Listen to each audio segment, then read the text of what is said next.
और आज ये चैप्टर पूरी तरह से फिनिश हो जाएगा। हम क्वेश्चन प्रैक्टिस कर लेंगे, एक लेवल ऊपर जाएंगे आज पहले क्वेश्चन में, और दूसरे क्वेश्चन में और एक लेवल ऊपर जाएंगे। प्रॉब्लम्स बस उसी में है कि इक्वेशन को फ्रेम करना, इक्वेशन फ्रेम भी नहीं करनी पड़ती ज़्यादा इसमें, बस ये है कि इंटीग्रेशन टफ होता चला जाएगा। हमें क्वेश्चंस प्रैक्टिस करनी है। तो पहला क्वेश्चन लेते हैं हम। हल करो x³ y² plus xy dx is equal to dy। ये क्वेश्चन है, इसको सॉल्व करना है हमें। तो देखिए xy है और x³ y² है ना। अगर केवल y² ना होता तो एक बार को समझ भी सकते थे, लीनियर फॉर्म में है, लेकिन y² होने से ऐसा लग रहा है कि नॉर्मल इक्वेशन है।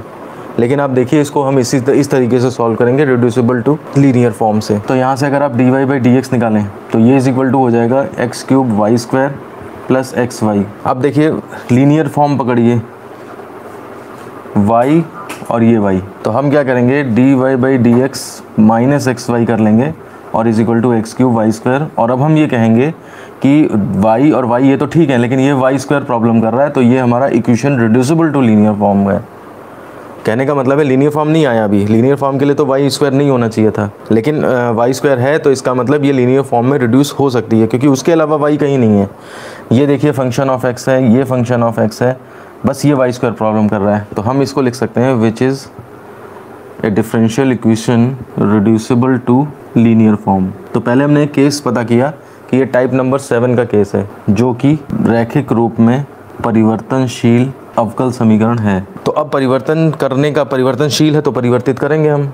तो परिवर्तित करने का क्या तरीका होगा? तो परिवर्तित करने के लिए हम क्या करेंगे, इसमें मैंने बताया था y² से डिवाइड कर देते हैं इसको थोड़ी देर के लिए इक्वेशन नंबर फर्स्ट मान लीजिए, और डिवाइडिंग बाय टाइप नंबर 7 का तरीका लगा रहा हूँ अभी, और टाइप नंबर 7 के तरीके के बाद हम टाइप नंबर 6 में पहुँचेंगे सॉल्व करने के लिए। तो डिवाइडिंग बाय y², तो y² से जब आप डिवाइड कर दोगे इस इक्वेशन में, तो इस इक्वेशन में y² से डिवाइड कर रहे हैं, तो ये हो जाएगा y⁻⁻2 dy/dx minus x upon xy upon y², पहले y² अपॉन में ही लिख लो, ठीक है, नहीं तो फिर is equal to x³ y² upon y²। Solve करते टाइम कॉपी पे शॉर्ट नहीं करना चाहिए, बिल्कुल एलेबोरेट कर दीजिए, ताकि जब दोबारा रिवाइज करें तो आपको पता रहे सारे स्टेप्स। हाँ, ये डिवाइड किया, ये आ गया, ये आ गया, फिर ये कट के ये आ गया। तो ये हो जाएगा, चाहे तो इसे 1/y² रखिए या y⁻⁻2 कर लीजिए dy/dx। ये हो जाएगा minus x y⁻⁻1 is equal to x³ बस। अभी भी ये इक्वेशन रिड्यूसिबल टू मतलब लीनियर में नहीं चेंज हुई है, केवल हमने ऐसा माहौल तैयार किया है। अब इसमें क्या तरीका होता है, x के साथ जो कोफिशिएंट है इसको हम z पुट कर लेते हैं। तो उसके बाद यहाँ पे हम क्या करेंगे, put y⁻⁻1 is equal to z, ये कंसीडर करेंगे हम। तो अगर हम इसे कंसीडर करते हैं इतना, तो इसको डिफरेंशिएट करेंगे, differentiating with respect to x। तो ये हो जाएगा y⁻1 का पहले तो -1 y⁻1 -1 यानी कि nxn-1, ठीक है, और dy/dx, y को एक बार और करना पड़ेगा, इज इक्वल टू dz/dx। यहाँ से देखिए माइनस उधर ले जाइए, हमें तो इतने की ज़रूरत है ना ये पूरे की, तो चाहे पहले ऐसे ही लिख दीजिए y-2 dy/dx is equal to dz/dx। यहाँ से या तो माइनस उधर करके लिखिए या मत लिखिए, कोई उससे फ़र्क नहीं पड़ता। इसको इक्वेशन नंबर थोड़ी देर के लिए सेकंड डाल दीजिए, तो ये सब्स्टिट्यूशन सेकंड में कर दें, हैंस सेकंड बिकम्स। तो अब सेकंड में पुट कर देते हैं हम। तो देखिए y² -2 डिवाइड इसकी जगह माइनस dz/dx पुट हो जाएगा, माइनस xz, y⁻1 को z कंसिडर किया है, is equal to x³। Minus से यहाँ कुछ नहीं रहता है, तो माइनस भी हटा दीजिए, तो dz/dx plus xz is equal to minus x³, equation number 3। ये देखिए अब यहाँ पे जो है वो z आया है, तो ये आपका आ जाएगा dz/dx प्लस xz। ये जो है this is the differential equation in linear form, ठीक है। ये अब बन गई, देखिए z है और यहाँ भी z है, बाकी कहीं पर भी बाकी सब x हैं या कांस्टेंट हैं या जो भी हैं, तो ये हमारी जो है लीनियर फॉर्म में आ गई। इसका मतलब ये है, इसका मतलब ये हुआ जा करके कि अब हम टाइप नंबर 6 में पहुंच जाएंगे। तो अब रैखिक रूप का समीकरण सॉल्व करने का जो तरीका है वो अप्लाई कर देते हैं हम। इसमें क्या करते हैं, सबसे पहले एट फर्स्ट इंटीग्रेटिंग फैक्टर निकालते हैं। तो ये कितना हो जाएगा, e⁻∫ p dx। तो कितना हो जाएगा ये e⁻∫ p का मतलब क्या है, x dx। ये हो जाएगा आपका, मैं आगे लिख देता हूँ e⁻x² 2। उपरोक्त समीकरण की तुलना dz/dx plus P Z equal to Q से करने पर, ये चीज़ थोड़ी सी रह गई थी, इसको बढ़ा लीजिएगा। और ये जब तुलना इसकी कर देंगे तो उस केस में आपके पास पी इक्वल टू आ जाएगा कितना, X, and Q is equal to आ जाएगा माइनस एक्स क्यूब। इसके बाद फिर आप यहाँ पे एट फर्स्ट पे आइए, पी और क्यू है क्या है ये सेपरेट निकाल लीजिए पहले, और फिर उसके बाद एट फर्स्ट इंटीग्रेटिंग फैक्टर इतना आ गया। अब सॉल्यूशन कितना होगा, नाउ सॉल्यूशन विल बी, कितना सॉल्यूशन होगा, तो z और x में है ना इक्वेशन, तो z इंटू इंटीग्रेटिंग फैक्टर, ध्यान दीजिए ये चीज़ हम 2-3 दिन से कर रहे हैं, z into integrating factor is equal to integral q into integrating factor dx और प्लस c, ये सॉल्यूशन होगा जाकर। अब देखिए z इंटू इंटीग्रेटिंग फैक्टर, तो z इंटू इंटीग्रेटिंग फैक्टर मतलब e to the power x square by two is equal to integral q का मतलब है माइनस एक्स क्यूब, माइनस चाहो तो बाहर लिख लो, इंटू इंटीग्रेटिंग फैक्टर मतलब e to the power x square by two d x plus सी।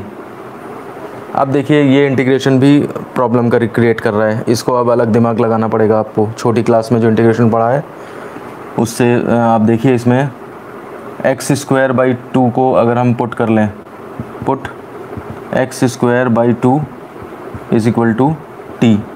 देखिए इसीलिए स्टार्टिंग में जो है वो z कंसीडर किया गया था, नया वेरिएबल z कंसीडर किया था, ताकि क्योंकि कभी कभी इंटीग्रेशन सॉल्व करते रहे मुझे t पुट करना पड़ेगा। तो या तो अगर पहले t माना है तो यहाँ z पुट कर लीजिए, और अगर पहले सब्स्टिट्यूशन z का कर रखा तो यहाँ t मान लीजिए। ऐसा मत करिएगा t वहाँ भी मान लिया और t वहाँ भी मान लिया, तो फिर वो कन्फ्यूज़न क्रिएट होने लगेगा। तो एक्स स्क्वायर बाई टू को अगर t कंसीडर कर लें तो 2x dx upon 2 is equal to dt हो जाएगा। यहाँ से देखिए 2 cancel, x dx is equal to dt हो जाएगा। तो ज़रा देखिए यहाँ पे वैल्यू रखते टाइम थोड़ा सा दिमाग लगाना है आपको।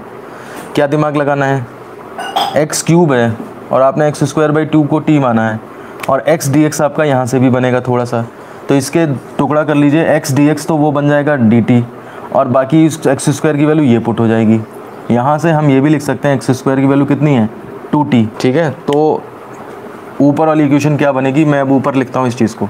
तो देखिए क्या करने जा रहा हूँ मैं, z into e to the power x square by two is equal to minus integral x cube को मैंने एक्स स्क्वायर इंटू एक्स लिखा, e to the power x square by two d x लिखा, plus c is equal to minus x square की जगह हम put कर देंगे क्या 2t, और एक्स डी एक्स की जगह हम क्या पुट कर देंगे, ये देखिए dt, और e to the power x square by two मतलब t मान रखा है, प्लस c।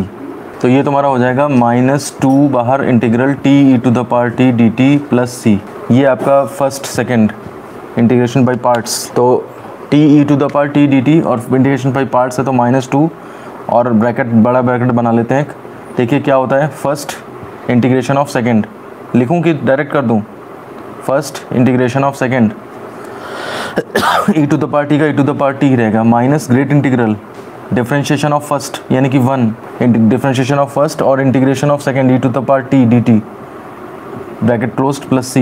ये हो जाएगा -2 t e to the power t minus e to the power t का e to the power t ही रह जाएगा प्लस c। ये चल रहा है z e to the power x square by 2, ये हो जाएगा -2, अभी वैल्यू मत पुट करिए, -2 t e to the power t -2 plus 2 e to the power t plus c z e to the power x square by 2। अब substitute कर दीजिए, substituting t is equal to X square, पहले वो ख़त्म करिए t, z बाद में ख़त्म करेंगे, पहले t गायब करिए जो अभी सब्स्टिट्यूट किया था ना ये इंटीग्रेशन बाई पार्ट्स करते टाइम। तो एक्स स्क्वायर बाई 2 को t को एक्स स्क्वायर बाई 2 वापस डाल दीजिए, तो मैं ऊपर लिखता हूँ ज़रा क्योंकि नीचे फ्रेम में फिर आएगा नहीं। ये हो जाएगा z e to the power x square by 2 is equal to -2 t का मतलब X square by 2 e to the power x square by 2 plus 2 e to the power x square by 2 plus c, जहाँ जहाँ था हमने डाल दिया, t की value put कर दी। अब substituting y to the power -1 is equal to z, या उल्टा करके लिखो z is equal to y to the power -1 यानी कि 1/y, ये पुट कर दो तो 1/y e to the power x square by 2, इनको इधर ले आओ, plus X square e to the power x square by 2 -2 e to the power x square by 2 is equal to c। ये हो जाएगा e to the power x square by 2 common, 1/y plus X square -2 is equal to c। ये आपका answer है। Next question करते हैं। देखिए ये क्वेश्चन आपकी एक्सरसाइज का लास्ट क्वेश्चन है। देखिएगा बस इंटीग्रेशन ही प्रॉब्लम करेगा आपको, बाकी कुछ नहीं है। तो क्वेश्चन है dy बाई डी एक्स, हल करो, solve this, dy by D x plus Y cos x is equal to Y to the power n sine 2x, ये क्वेश्चन है, ठीक है ना। साफ साफ इन्होंने दे रखा है कि dy बाई डी एक्स तो देखिए y है, अगर ये ना होता y to the power n तो ये लीनियर थी, क्योंकि यहाँ भी देखिए x का फंक्शन है ना, ये भी x का फंक्शन है, लेकिन y to the power n दे दिया उन्होंने, तो इसका मतलब ये रिड्यूसिबल टू लीनियर फॉर्म हो गया। हम क्या करेंगे, उपरोक्त समीकरण पहले पहचान लीजिए आप। उपरोक्त समीकरण रैखिक रूप में परिवर्तनशील है, ये पहले हमने पहचान लिया, ठीक। अब पहचानने के बाद क्या किया, तो हम तरीका क्या करेंगे, y to the power n से डिवाइड कर देते हैं। तो dividing by y to the power n, तो ये हो जाएगा 1/y to the power n dy by D x plus y cos x upon y to the power n d is equal to y to the power n sine 2x upon y to the power n। इधर तो ये cut जाता है, क्योंकि भाई जितना उधर है उसी से डिवाइड कर रहे हो, वो तो कटेगा ही कटेगा। तो उधर की एक समस्या सॉल्व कर दी हमने। अब इधर थोड़ा सा क्या है, y to the power minus n dy by D x, और इधर y to the power n minus 1 minus n cos x is equal to sine 2x। हालांकि अभी भी लीनियर नहीं हुई है, लेकिन हमने उसको प्रिपेयर कर लिया इस फॉर्म में कि लीनियर बनाया जा सके। बस हमें क्या करना है, जो यहाँ पे y की पावर है उसको z मानना है। तो ये मेथड है, इसको इक्वेशन नंबर फर्स्ट मान लीजिए। तो put y to the power 1 minus n is equal to z differentiating with respect to x। देखिए यहाँ पे कॉम्प्लिकेटेड सा है ना डिफ्रेंशिएशन, इसलिए डिटेल में ही कर लेते हैं, उसे कोई दिक्कत नहीं है।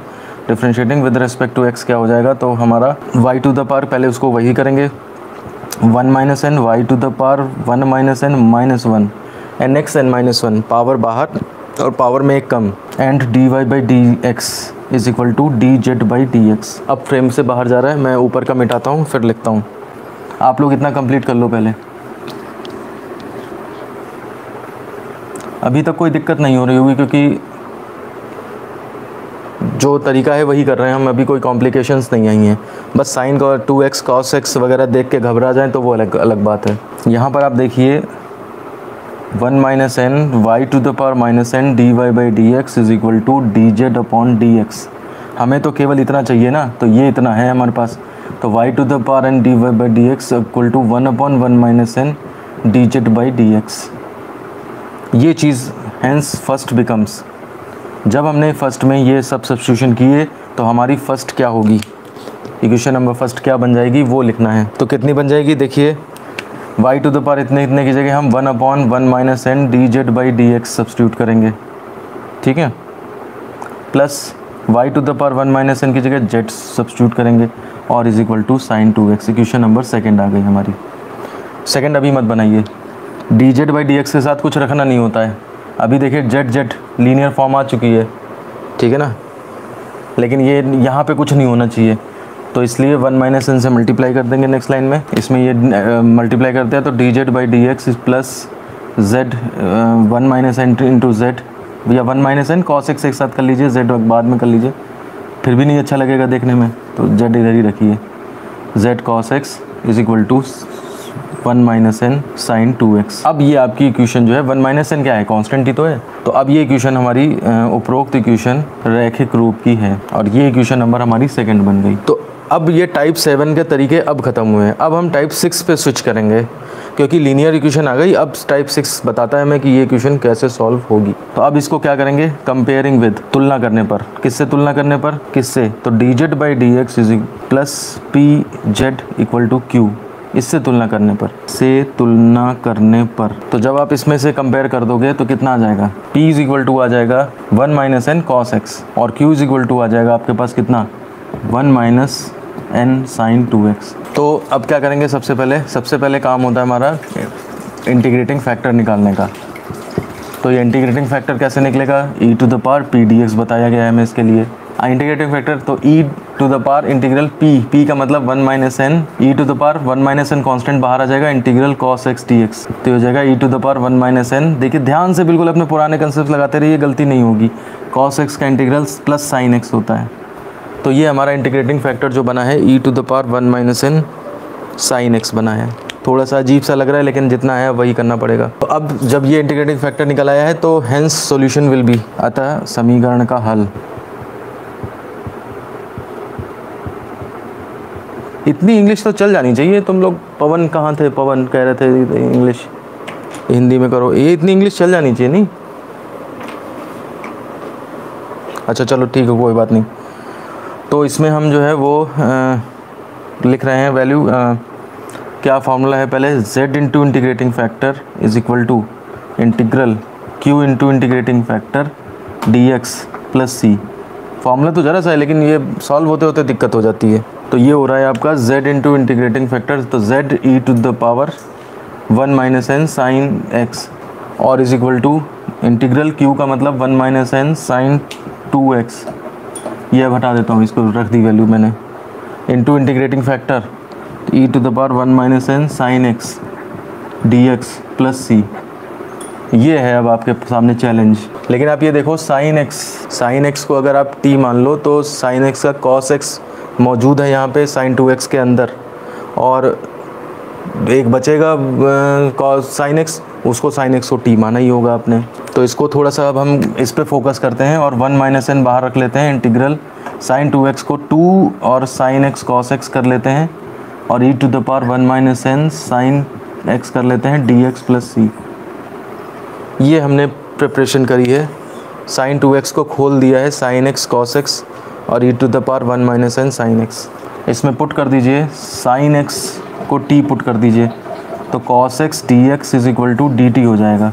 तो ये इज इक्वल टू हो जाएगा 2 1 माइनस एन इंटीग्रल, देखिए कॉस एक्स डी एक्स को तो पुट कर देंगे हम कितना डी टी, ये रहा अलग, बचा साइन एक्स को तो t मान रखा है, और e to the power 1 minus n into sine x की value t। Integration by parts अब लगा दीजिए इस पर फर्स्ट सेकेंड, तो ये हो जाएगा 2 1 माइनस एन, ब्रैकेट स्टार्ट कर लीजिए, first t integration of second, देखिए इंटीग्रेशन क्या होगा, e to the power 1 minus n का e to the power 1 minus n into t तो हो जाएगा, लेकिन एक बार इसके कोफिशिएंट से 1 माइनस एन से डिवाइड करना पड़ेगा।